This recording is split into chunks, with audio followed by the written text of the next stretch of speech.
Why is no one talking about South Africa? It was once the beacon of hope for an entire continent, yet today it hangs on the edge of disaster. The nation's power grid has been crippled, leaving its citizens suffering in darkness for hours on end. Corruption has penetrated every corner of South African society, leading to record unemployment, failing schools, and a healthcare crisis.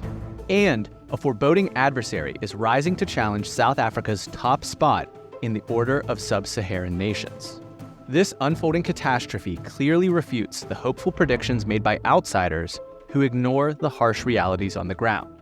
The stakes could not be higher for both the South Africans facing this crisis and the global community that relies upon the region for key minerals and resources. The future of this nation holds significant implications for the economic and geopolitical landscape of the 21st century. At the heart of South Africa's multifaceted crisis lies a power grid on the verge of collapse. Eskom, the state-owned utility company responsible for keeping the nation's lights on, finds itself drowning in debt while trying to unwind decades of mismanagement. As a result, the grid consistently experiences load shedding, another term for rolling blackouts. This is caused by a severe shortfall in the capacity of South Africa's power grid. Eskom has said that they need as much as an additional 4,000 to 6,000 megawatts to end load shedding.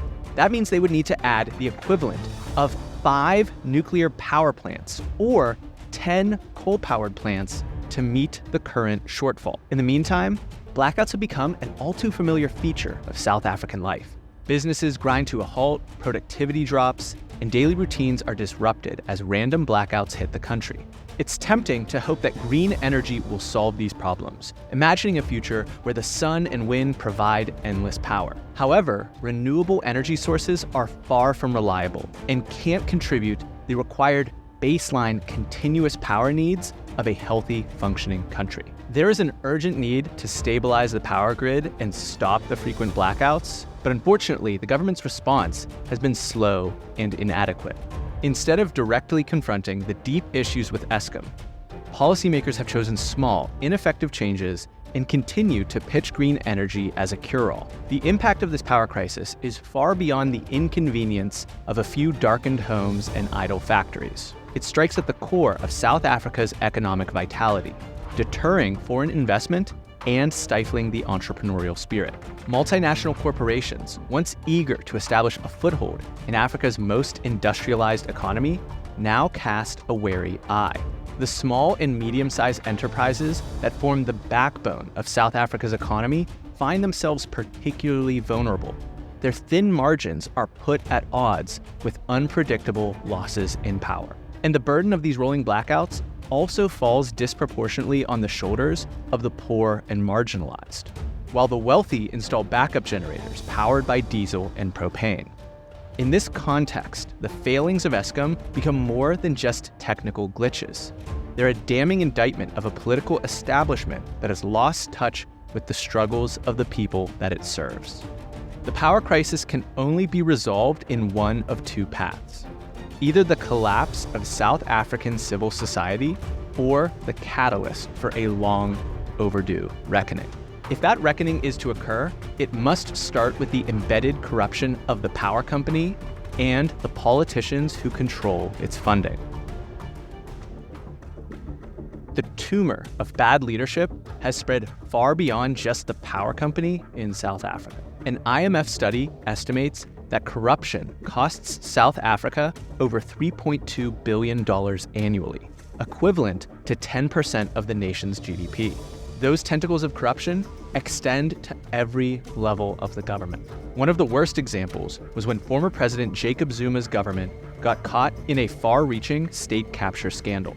Brothers Ajay, Atul, and Rajesh Gupta immigrated to South Africa from India in the 1990s and built a business empire spanning media, mining, and technology. They developed a close relationship with Jacob Zuma, who served as South Africa's president from 2009 to 2018. Allegations emerged that the Guptas used their connections to Zuma to influence cabinet appointments, secure lucrative government contracts, and gain access to sensitive state information. They were accused of offering cabinet positions to politicians who would serve their interests, and of pressuring officials to direct state business to Gupta-owned companies.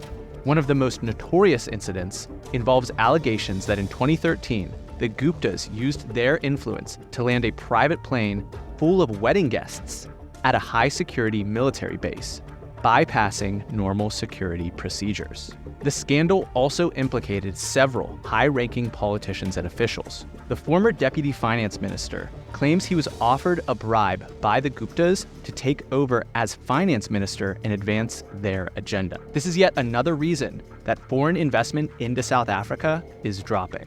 According to the World Bank, South Africa's foreign direct investment dropped in 2022 to just $9 billion. The year before, FDI was nearly $40 billion. But it's not just the central government. The Auditor General of South Africa found that 98% of municipalities failed to receive clean audits. This crime translates into crumbling roads, understaffed hospitals, and closed down schools, a betrayal of this nation's post-apartheid generation. The healthcare sector, a bedrock of any functioning society, has been hit particularly hard. Their suffering compounded by the frequent shortages of essential medicines and equipment. South Africa also sits at the bottom rung of countries in failing schools. One study found that 81% of South Africa's grade 4 learners were unable to read for meaning. The culture of corruption extends to ghost teachers who draw salaries but never set foot in a classroom, siphoning precious resources away from the students who need them most. Meanwhile, credit rating agencies Moody's and Fitch have downgraded South Africa's sovereign debt to junk status, making it harder to finance the projects it needs to turn things around. People are clearly fed up with the government, evidenced by declining voter turnout rates and the rise of populist movements that can tap into their frustration. Lack of trust in the institutions of governance poses an existential risk to South African democracy as the social contract between the state and its citizens breaks. And corruption isn't just a government problem. Big companies like Steinhoff and Tongaat Hulett have also been caught lying about their finances. Their accounting scandals have caused the stock market to lose billions. The greed of corrupt politicians and business folks doesn't just stop the economy from growing. It also makes the gap between the rich and poor in South Africa even wider. All of this has set the stage for South Africa to lose its position of preeminence on the continent. Africa is the most difficult continent on which to build a civilization. Its abundance of jungles, mountains, swamps, and deserts make development challenging.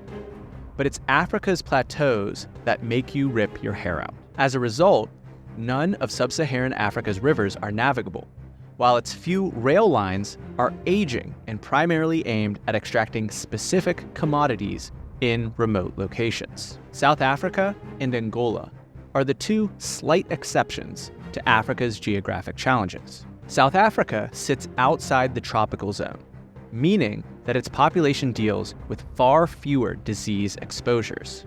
That means it has enough people to fund infrastructure and use an indigenous skill base to build it for themselves.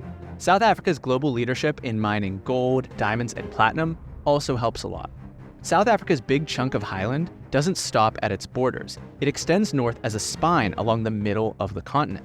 The South Africans have constructed roads and rails along the spine to extract its key resources to the only sizable port in the region, located in South Africa. This allows them to tap a nearly bottomless source of cheap labor while utterly dominating economic development through Lesotho, Swaziland, Botswana, Zimbabwe, Zambia, and southern Congo. For decades, if you wanted to transport anything in bulk, bauxite, wheat, copper, you had to move it through South Africa. The only nation capable of disrupting this network of trade is Angola. Angola is one of the only other African nations with a non-tropical climate, allowing it similar developmental gains. As a bonus, it can fund itself through offshore oil income. The nation has spent 3 decades in a brutal civil war that left more than 800,000 dead and created 8 million refugees. But the dominant ethnicity, the Mbundu, have since emerged victorious and consolidated their power. During the Civil War, thousands of South Africans were deployed to Angola to participate. But now the Mbundu are ready to turn the tides.